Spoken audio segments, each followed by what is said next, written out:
Happy Epiphany mga kapanalig!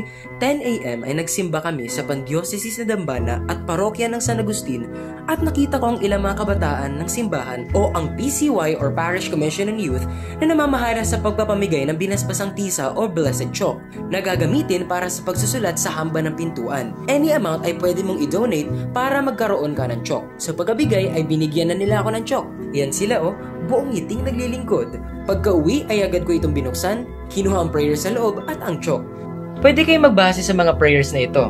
Ito yung English, ito naman yung Tagalog. Screenshot nyo na lang ha. Ayaw nila magpa-video so ako na lang kinuhanan. Itinapat ko ang crucifix sa pintuan. Nagdasal muna kami. Pumarito ka, Panginoong Jesucristo, at manatili sa tahanan ito, dulot ng kagalakan ng iyong pananahan sa piling ng aming mag-anak. Pagpalain mo ang bawat kasapi ng aming mag-anak, o hindi ng lahat ng makakasalamuhan namin. Lumago nawa kami sa biyaya ng pagkilala at pagmamahal sa iyo. Gabayan, kalingayin at patatagin mo kami sa iyong kapayapaan, ngayon at pagpasawalang hanggan. Amen. Kumuha ng upuan at binura ang bakas ng nakalipas, ang chalk na sinulat ko noong 2024 at sinimulan ko na magsulat. 20 plus C plus M plus B plus 25.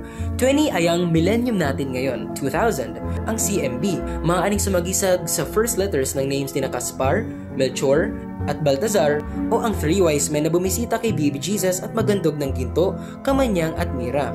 25 naman ay ang current year or decade natin. The crosses signifies Jesus Christ, but CMB in Latin can also mean Christus Mansionem Benedicat. May Christ bless this house. Ngayong Epiphany Sunday 2025, sama-sama nating i-welcome si Jesus Christ sa ating mga tahanan at sa ating mga puso. Happy Epiphany Sunday mga kapanalig! Kita kits! Hanggang sa susunod ulit, ito ang Glimpses.